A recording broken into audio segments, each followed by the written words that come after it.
Tonight on Naja News, we're shaking some things up. I just had a 27-minute conversation with another eyewitness that was actually on the scene that day that you've not heard from yet, and I'm going to read you the transcript. As you know, I've been following the developing story of the Romeca Meeks case.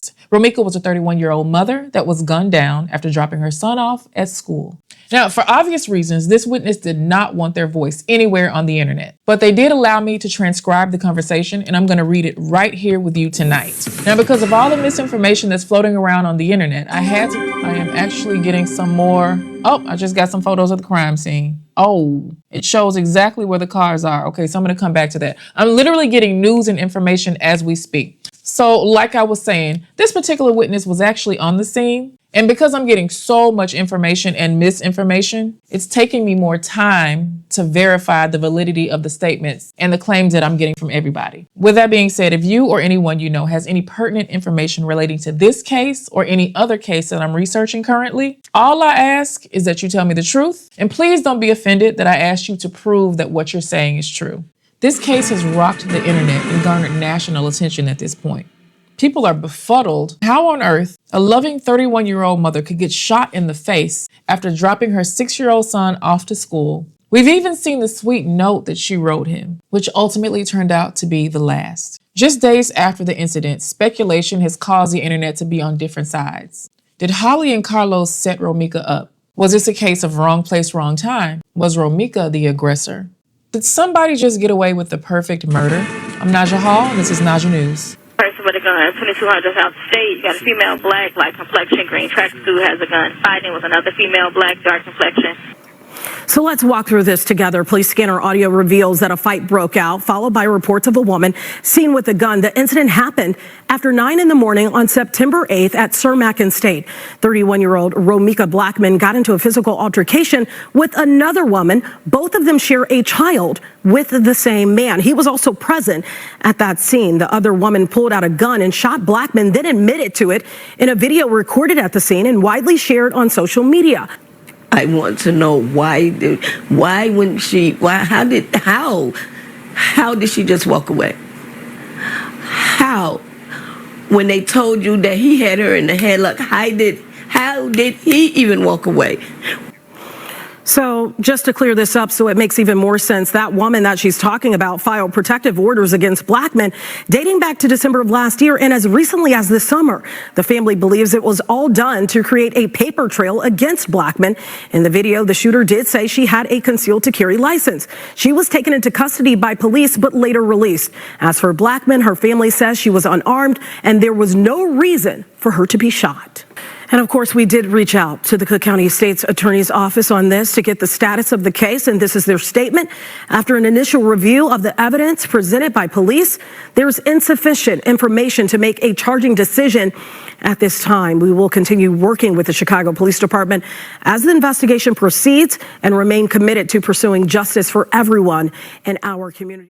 In the world of unethical journalism, I pride myself on being one of those that does her due diligence and clearing up anything that I've gotten wrong or any guest on my show has gotten wrong. Now, by now, we know that Holly's real name is Quadasia Johnson, and we know that she and Carlos have a baby that's about 6 or 7 months old. But I would like to clear up something. Initially on the show, we had reported that the ladies were 15 feet apart when the shooting happened. And while I can't confirm exactly how many feet they were apart, we know that it was a lot closer. Also, there was a physical altercation between the ladies on the day of the shooting. A third fact is that the shooting did not happen directly in front of the school. Various news and media outlets initially reported that they were very close. I think it just sounded more salacious to say that the shooting happened directly in front of the school, but that's just not the case. The incident happened on the 2200 block of South State Street, and even Romeca's mother said that she pulled up near Carlos and Holly. Romeca approached them. Holly had a restraining order against Romeca that was filed sometime around December 2024 and that had been violated just a few months ago. The restraining order covered both Holly and her baby. And because I have to give you the disclaimer, everything being stated in this video is alleged, is for entertainment purposes only, and any footage duplicated is by the Fair Use Act. So let me talk about this witness that I spoke to. For obvious reasons, I am protecting their identity wholly, so I won't be playing any tape. I did not pay this witness. And it took me a while to put this out because I needed to verify that this person is who they say they are and that they were actually on the scene that day. And so we had the conversation.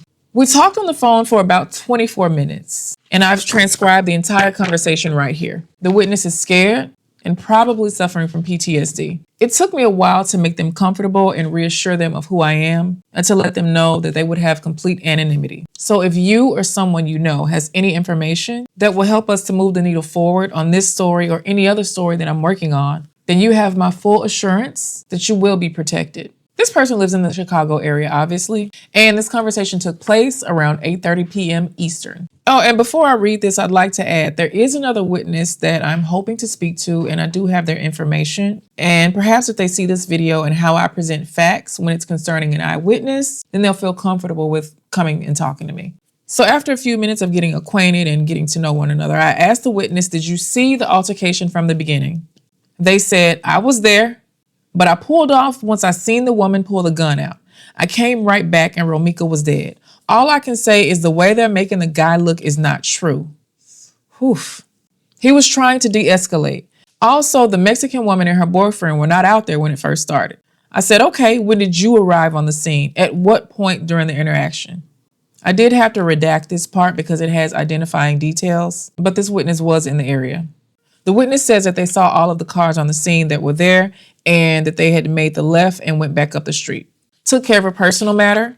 And within about 2 minutes, by the time the witness got back to the corner that they started at, where they initially saw the beginning of an incident, they say they saw all of them in the street. I said, did it look like a physical fight between two people, two women, or who was fighting? I did not see a physical fight at that moment. It was more him trying to get Romeca back in her car and she wouldn't go. She turned around and said something to that girl and came at her. That girl pulled the gun out. Romeca was still coming at her. When I seen the gun, I pulled off because that's how close I was. I said, I don't blame you for pulling off. The witness says, the Mexican lady is lying. I called the police. I was going to keep going, but something told me to go back because I wanted to tell them it's not like that. By the time I came back, Romeca was on the floor. There were more people outside and it wasn't even a 3-minute stretch. I don't know where all those people came from. They weren't even there before. I said, well, they probably heard or saw an altercation and came back around. Then the witness says, the Mexican woman says in the video that she got off the 21 bus. There is a bus stop closer there, but it's on the other corner. And I know people are saying that those two people set Romeca up, but that's not what it looked like at all. I said, that's not what you witnessed. And then I did ask about the witness that we heard in the video that was with her boyfriend or her man friend that was loud. And that witness went on to do an interview on another platform last week, I believe. So I said, there's a person who claimed that they got off the 21 bus. From your vantage point, was that possible? You also said the Spanish speaking person might not be telling the whole truth. The witness says, I don't think so. And especially about the headlock situation.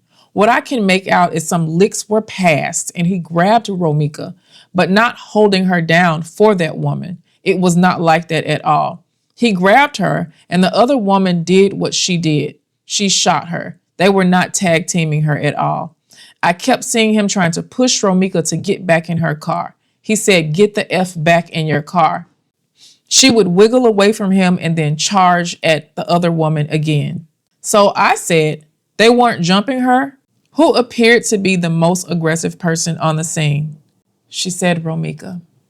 The young lady took the pistol out. Did you see her approach Romeca with a gun or was she just standing there? The witness says, she did not approach Romeca at all. She never stepped away from her car. So I said, so she was by her car. The witness says, and she did not go inside her car. The gun was on top of her car.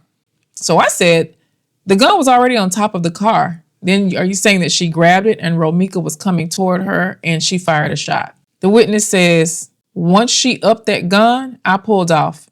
Anything after that, I don't know. So then I said, so you saw her take the gun from the top of the car? The witness says, yes. I asked, was a car door open? The witness says one of their car doors were open. All the cars were parked. Both female drivers' doors were open. I said, where was Carlos when Romeca was approaching Holly? The witness says, in the middle, trying to break it up. Romeca kept breaking from him, like I said, and started running to the girl. The girl pulled the gun. He instantly went to Holly and was pushing her arm down, like putting her hands down on her forearm. So he tried to stop it. The witness says, and Romeca was still coming, and I pulled off. I got out of there. The witness says, yeah, and he grabbed her, and that's exactly how it happened. What I did witness was that man trying to de-escalate. That's the honest truth. Then I said, as for his emotions, he seemed shocked. Most of us don't know what we do in that situation. And the witness said, exactly, and he kept telling the crowd to get back. He was just standing around walking in circles, dazed. And a lot of the bystanders were really loud, and it was a lot happening. And he probably thought that they would attack Holly. And then I had to ask about the Latino or Spanish couple, or the people with the Spanish accents again. I said, from the video, I saw a man walking around and a girl that was angry or loud with a Spanish accent. Those two were the loudest and most recognizable voices in the video. And the witness says, yeah, I think they might have been a couple, or they were at least together or something. The witness really went on to be regretful and lament about how they couldn't show up and do an interview because they see the online discourse that's happening, and they wanted to clear it up and tell people what they saw. Now, this really flips the narrative, and it de-villainizes one person and it makes the other look like the aggressor. In the next portion of the conversation, I let the witness know that I did request the 911 tapes, and since they were one of the people that called the 911, then myself and probably other outlets would be playing the tapes. And the witness says, if that's the case, then that's fine. I just don't want to do any interviews with my voice right now. I did call the police because nobody else was trying to. If the video comes out, or if you put it out, you'll hear exactly what I told the police on the phone. And if there's video around, you can see my car in the area. I was there. I asked the witness, has Chicago PD called them? And they said, yeah, the day that the lady was getting released. They wanted me to come in, and I told them, no, leave me alone. I don't want to be put in there and end up on the stand. I don't even know how you got my number. I didn't even know that once you call the police, they could get your phone number. I just didn't think that far about all of this. And I told the witness that's why a lot of people don't come forward. They don't want their voice, their likeness, their license plate, and address out there.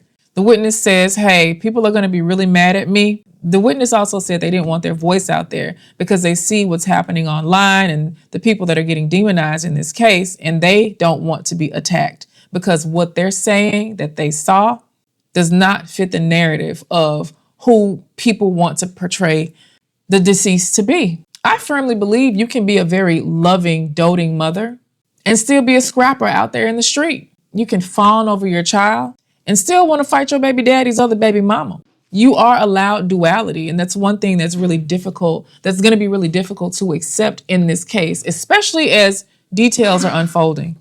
And let me just go ahead and tell y'all this. What I've been sent while I'm validating that second eyewitness almost repeats this verbatim. The witness just says, I wish a gun was never pulled. They could have just fought like they were doing, and they could have both been in bed with their babies. But nobody was really right there when it first started. And I didn't record it. I was just being nosy and looking. The witness goes on to say, if folks were there from before, then there would be video of that whole little thing before the shooting. But there's not one single video before the altercation. Not one. So then I asked, from the time you saw them getting physical until you pulled back around, how long was that? The witness says it couldn't have been any more than about 2 minutes. The witness goes on to say, I had pulled over to talk to the police. Then I was going to keep going to the grocery store like I was on my way to do. Something told me to go back because I wanted to tell them what I saw. I wish I would have said something then, but that gun, the witness voice cracks. It was so fast. Once I seen the gun, I left, honestly. I'm glad I left. I don't ever want to see somebody's life ending. Even though I seen her out there, that's still in my head. I think about that woman every single day, all of them. I wish it was another way. And I asked the witness, could they hear any words? Could they make out what any one of them were saying?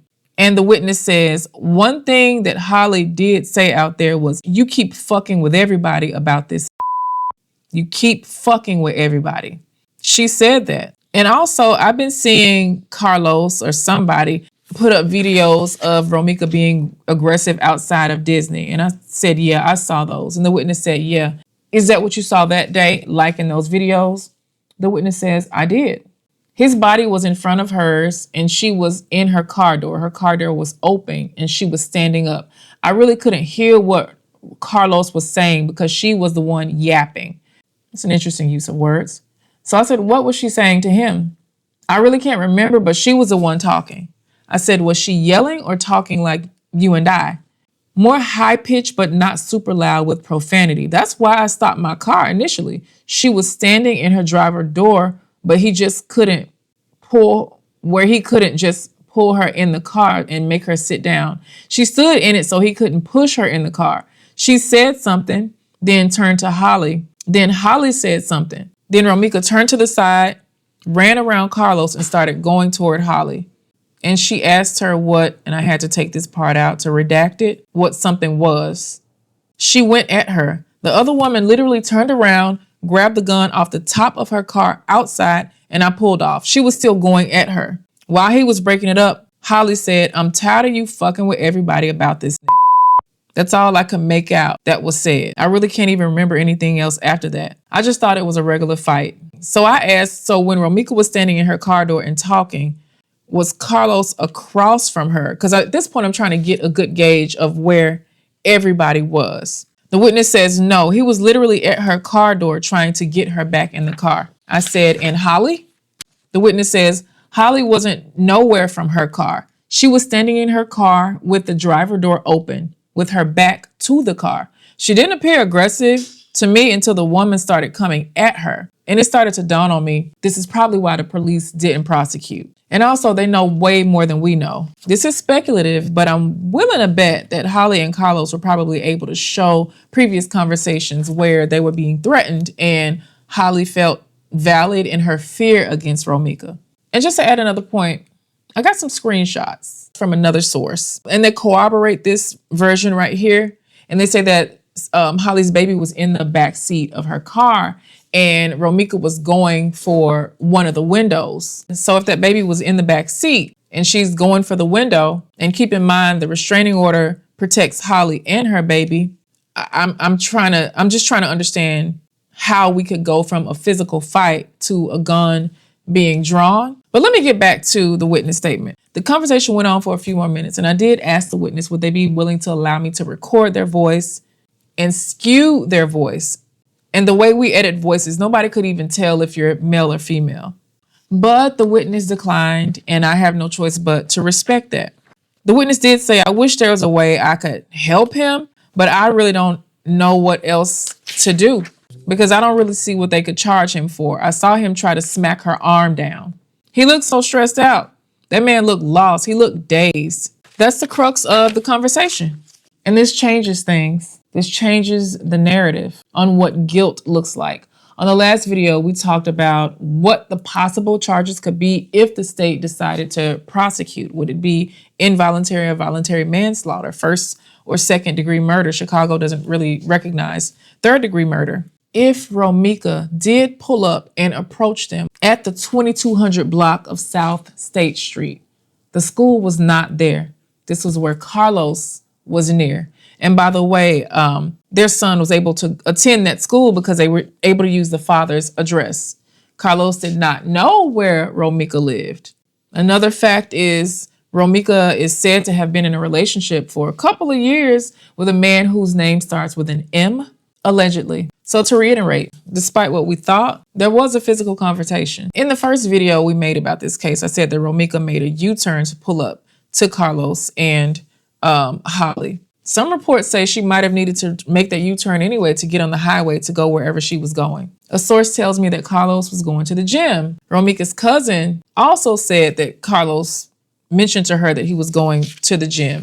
So Romeca would have known the whereabouts. This was a senseless killing, and when something like this happens, the victim's family, any victim's family wants answers. They want to know why, because they have to grapple with the fact that their loved one is no longer here. But in order to move the needle forward, because Carlos does have a court date on October 8th with DCFS, and I'm pretty sure he's going to make a strong attempt to try to get his son back. I believe the only way the family could refute that is if they say that they believe Carlos's life might be in danger because of retaliation, and that would put the son in danger.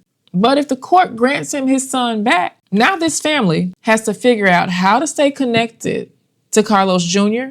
when their father is connected to his mother's killer. They say joy comes in the morning, But I don't know when that exact morning is going to be for the Meeks Blackman family or even Carlos's people. Holly has to reconcile that she took another mother away from her baby. Carlos Jr. is going to grow up motherless. Carlos Jr. is going to grow up knowing that Holly's baby, his sibling, their mom killed his mom. I know that this witness's account changes things. And whether you choose to believe it or not, understand that the state of Chicago knows something that we don't know. They have not prosecuted anybody in this case yet because they've not found substantial evidence of this being involuntary or voluntary manslaughter, murder 1, or murder 2. They've not found any proof that Carlos put the battery in Holly's back. They've not found any proof that this was premeditated. It might be time that the general public consider the fact that this was a day that everything that could have gone wrong went wrong. And let this serve as a firm reminder to all of us. Whatever you have to do to get back home to your bed and your baby at night, if that means you have to be called a coward because you've run from a fight, if that means you have to swallow your pride and diminish your ego and say, hey, you won and back away, I need you to remember that. Because that particular day, on September 8th, none of those people can say that. And I'm willing to bet that everybody that still has a voice that day wishes things didn't go that way. I'm eager to hear what you have to say in the comments below. Does this change your mind about how things could have gone that day? Are you choosing to believe this witness or the other one? And I am on top of this case, so make sure you like, follow, and subscribe to Naja News. Thank you for watching.